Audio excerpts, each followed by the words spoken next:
Hi hello welcome to Sriram vlogs. Hi అండి, అందరూ ఎలా ఉన్నారు? మేము బాగున్నామండి. మీరు కూడా బాగుండాలని కోరుకుంటూ ఉన్నాను.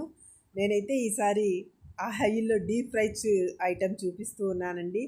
ఏం లేదండి, ఈవినింగ్ స్నాక్ లేదా ఇంటికి ఎవరైనా గెస్ట్ వచ్చినప్పుడు అప్పుడప్పుడే మనం ఎప్పుడు బజ్జీలే కాకుండా, మిరపకాయ బజ్జీనే కాకుండా, ఆలు బజ్జీనే కాకుండా ఇంట్లో ఉన్నటువంటి బ్రెడ్ స్లైసెస్ కానీ లేదా బ్రెడ్ తెచ్చుకొని కానీ అప్పుడప్పుడే చేసేయచ్చు ఫ్రెండ్స్. చాలా బాగుంటుంది, టేస్టీగా ఉంటుంది. మధ్యలో కూడా మసాలా అలా తగులుతూ ఉంటుంది, చాలా బాగుంటుంది అది. ఈసారి ఇలా ట్రై చేయండి ఫ్రెండ్స్, కొత్తగా ఉంటుంది. అందరు కూడా మెచ్చుకుంటారు మీరు చేసినటువంటి ఈ బజ్జీ. ఎప్పుడు మిరపకాయ బజ్జీలే చేస్తూ ఉంటాం, ఆలు వేసి చేస్తూ ఉంటాం, లేదా ఆనియన్ పకోడీ చేస్తూ ఉంటాం కదా. అలా కాకుండా ఈసారి కొంచెం వెరైటీగా ఇలా ట్రై చేయండి ఫ్రెండ్స్, చాలా టేస్టీగా ఉంటుంది. దాన్ని సాస్తో కానీ లేదా పచ్చడితో కానీ తింటే సూపర్. సాసే సరిపోతుందండి, పచ్చడి కూడా అవసరం ఉండదు. చాలా బాగుంటుంది. ఒకసారి ట్రై చేయండి. ట్రై చేస్తారని నేను ఈ వీడియో చేస్తున్నాను ఫ్రెండ్స్. అందుకోసం ఏం అవసరం లేదు మనకు. ఇంట్లో ఉన్నటువంటి బ్రెడ్ స్లైసెస్ ఒక 5-6 ఉంటే తీసుకున్నానండి. వాటితోటి మనకు కావాల్సిన ఐటమ్స్ కూడా చూపిస్తాను. ఏం లేదండి, ఆనియన్ ఒకటి పెద్దది తీసుకున్నాను, చాపర్లో వేసి కట్ చేసుకున్నాను. అలాగే కొత్తిమీర కట్ చేసి పెట్టుకున్నాను. అదేమో బియ్యం పిండి అండి, కొద్దిగా అవసరం అవుతుంది. ఇది టమోటా సాస్ ఇంట్లో తయారు చేసిందే అండి, నేను తయారు చేశాను, వీడియో కూడా పెట్టానండి అది. తర్వాత ఇది గరం మసాలా, చాట్ మసాలా, కొద్దిగా తగినంత ఉప్పు, కారం అండి. కారము ఉప్పు, నేను కారం కూడా ఇంట్లోనే పట్టించుకుంటాను ఫ్రెండ్స్. అంటే మిరపకాయలు తెచ్చి ఎండబెట్టి చేసుకునేటువంటి కారమే. పసుపు కారం కూడా బయట కొనను. ఇదేమో శనగపిండి అండి, 1 కప్పు శనగపిండి తీసుకుంటూ ఉన్నాను. అలాగే వంట సోడా కొద్దిగా అవసరం అవుతుంది. ముందుగా ఒక బౌల్ తీసుకుందాం ఫ్రెండ్స్, అందులో కప్పు శనగపిండి వేసేద్దాం. కప్పు శనగపిండి వేసేసి అందుకు కొద్దిగా అంటే ఒక 1 టేబుల్ స్పూన్ ఉంటుందండి బియ్యం పిండి వేయాలి. బియ్యం పిండి వేస్తే కొంచెం క్రిస్పీగా కరకరలాడుతూ వస్తుందండి, పైన బాగుంటుంది. ఎక్కువ వేయద్దండి, ఎక్కువ వేస్తే మరీ గట్టి పడిపోతుంది, బాగుండదు. తర్వాత రుచికి తగినంత ఉప్పు కారం వేసుకుందామండి. కొద్దిగా సాల్ట్ వేసుకున్నాను. తర్వాత కారం కూడా అండి, కారంగా పైన తింటూ ఉంటే మనకు కారం తగలాలి కదా, అందుకోసమే కారం కూడా వేసుకోండి. అంతే కాకుండా దీంతోపాటు కొద్దిగా గరం మసాలా, కొద్దిగా చాట్ మసాలా, అలాగే వాము అండి, అజ్వాన్ అంటాం కదా, వాము ఉంటే కూడా వేసుకోండి. ఎందుకంటే శనగపిండితో చేస్తాం కాబట్టి వాము వేసుకుంటే కూడా బాగుంటుంది. నా దగ్గర అవైలబిలిటీ లేదు, అందుకనే వేయలేకపోయినా. కొద్దిగా వంట సోడా అండి, కొద్దిగా వేసుకోండి.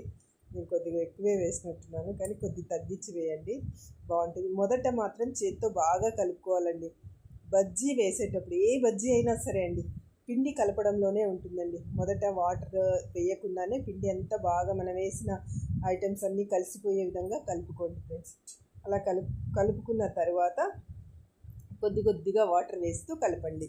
ఒకేసారి వాటర్ పోసేసి బబుల్స్ లాగా ఉండేలాగా కలపొద్దు. ఇలా కాకుండా మొత్తం అంతా కూడా ఒకసారి బాగా మెత్తగా కలిపేసుకోండి, చేత్తో కలుపుకోండి. తర్వాత కొద్దిగా వాటర్ పోస్తూ కలపాలి. ఈ కలపడంలోనే బజ్జీ టేస్ట్ అంతా రావడం కానీ బాగా కుదరడం కానీ అవుతుందండి. లేకపోతే బజ్జీలు బాగా రావు.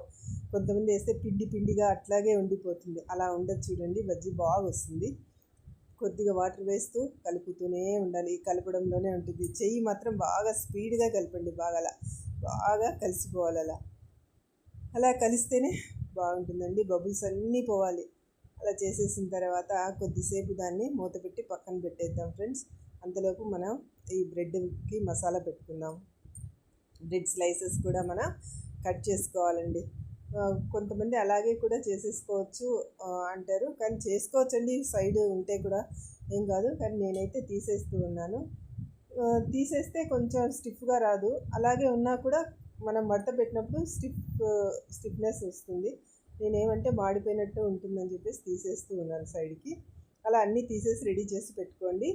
తర్వాత వీటికి మనం మధ్యలో మసాలా పెట్టాలండి. ఎలాగో చూద్దాము. మొదటిగా ఇంకో ప్లేట్ తీసుకోండి. ఇంకో ప్లేట్ తీసేసుకొని ఒక్కొక్కటిగా ఇందులో పెట్టుకుంటూ దానికి ఫస్ట్ మనం సాస్ అంటించాలండి. సాస్ ఉంటుంది కదా, ఇది కూడా ఇంట్లోనే తయారు చేసుకున్నదండి, బయట కొన్నది కాదు. టమోటాలు చీప్గా ఉన్నాయి కాబట్టి చేసి పెట్టేసుకుంటానండి నేను. ఇది మొత్తం పూసేయండి ఇలా.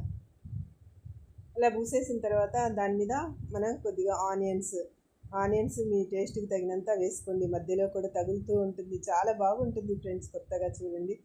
కొత్తిమీర కూడా వేయాలి. కొద్దిగా గరం మసాలా, చాట్ మసాలా వేసేసి ఇంకా కొద్దిగా అవసరం అనుకున్నంత వేసుకోండి. మీరు కొంతమంది ఎక్కువ ఇష్టపడతారు సాసు, లేదంటే కొద్దిగానే సరిపోతుంది. అలా ఫోల్డ్ చేసేయాలి ఫ్రెండ్స్ అన్నీ కూడా. ఆ షేప్లో చేస్తే బాగుంటుంది. తర్వాత ఈ విధంగానే మిగతా వాటికి కూడా అన్నింటికి కూడా సాస్ అంటించేసి దాని మీద ఆనియన్స్, కొత్తిమీర, అలాగే కొద్దిగా గరం మసాలా, చాట్ మసాలా వేసి మిగతా అన్నీ కూడా తయారు చేసి పెట్టేసుకోవాలి ఫ్రెండ్స్. ఇలా చేసుకున్న తర్వాత మనం స్టవ్ వెలిగించేసి ఆయిల్ కూడా వేడి పెట్టుకోవాలి. చూసారా, మళ్ళీ కొద్దిగా వాటర్ పోసేసి అలా లూజ్గా కలుపుకోవాలండి. చాలా బాగా బీట్ చేస్తేనే పిండి బబుల్స్ లేకోకుండా చాలా బాగా వస్తాయండి బజ్జీలు మాత్రం. ఆ విధంగా రావాలంటే మాత్రం మనం ఇలా వేసేసుకోవాలి. చూసారా, అన్నీ కూడా బజ్జీలన్నీ కూడా ఆ విధంగానే వేస్తూ హై ఫ్లేమ్ పెట్టొద్దండి ఫ్రెండ్స్, మాడిపోతాయి. హై ఫ్లేమ్ లేకోకుండా తగ్గించి పెట్టుకోండి. మంట తగ్గిస్తేనే నిదానంగా కాలుతుంది. బ్రెడ్ కూడా లోపల బాగా బాయిల్ అవుతుంది, కుక్ అవుతుంది. సరే, ఆ విధంగా అన్నీ కూడా చేసేసుకొని ప్లేట్లోకి తీసేసుకోవడమే ఫ్రెండ్స్, అంతే. ఎర్రగా అయిపోతున్నాయి కదా, అలా తిప్పేస్తూ కూడా కాల్చాలి. తిరిగేసిన తర్వాత మనం ఒక ప్లేట్లో టిష్యూ పేపర్స్ వేసేసుకుంటే ఎక్స్ట్రా ఆయిల్ ఉండేది కూడా అది పీల్చేస్తుంది ఫ్రెండ్స్. అంతే ఫ్రెండ్స్, చాలా ఈజీగా అప్పటికప్పుడే చేసేసుకోవచ్చు. మన గరం మసాలా కానీ, చాట్ మసాలా అన్నీ ఇంట్లోనే ఉంటాయి. ఆనియన్, కొత్తిమీర ఇలాంటివన్నీ కూడా చూసారా. అలా చేసేసుకున్న తర్వాత వాటి మీద మరల మనం కొద్దిగా ఆనియన్స్, కొత్తిమీర వేసి గార్నిష్ చేసుకుంటే సూపర్గా ఉంటుందండి. ఎవరికైనా గెస్ట్లకు పెట్టినా కూడా చాలా బాగుంటుంది. నేనైతే కొద్దిగా చాట్ మసాలా, గరం మసాలా కూడా చల్లుతూ ఉన్నాను ఫ్రెండ్స్ పైన కొద్దిగా. అలా ఆనియన్స్ కూడా వేస్తూ వాటిని వచ్చిన వాళ్ళకి, పిల్లలకైనా సరే చాలా ఇష్టంగా తింటారు ఈవినింగ్ స్నాక్గా. సూపర్ టేస్ట్ ఉంటుందండి. ఎందుకు అంటే మధ్యలో కూడా ఉట్టి పిండి కాకుండా మధ్యలో కూడా మనకు తింటూ ఉన్నప్పుడు సాస్ కానివ్వండి, ఆనియన్స్ కానివ్వండి తగులుతూ ఉంటాయి కదా, అందుకే ఆ టేస్టే వేరు ఫ్రెండ్స్.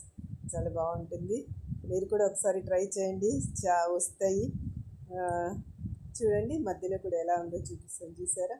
అలా ఉంటుంది ఫ్రెండ్స్, మధ్యలో సాస్తో ఉన్నట్టు బాగా కుక్ అయిపోతుంది. దాన్ని సాస్తో తింటే చాలా బాగుంటుంది ఫ్రెండ్స్. తప్పకుండా చేయండి.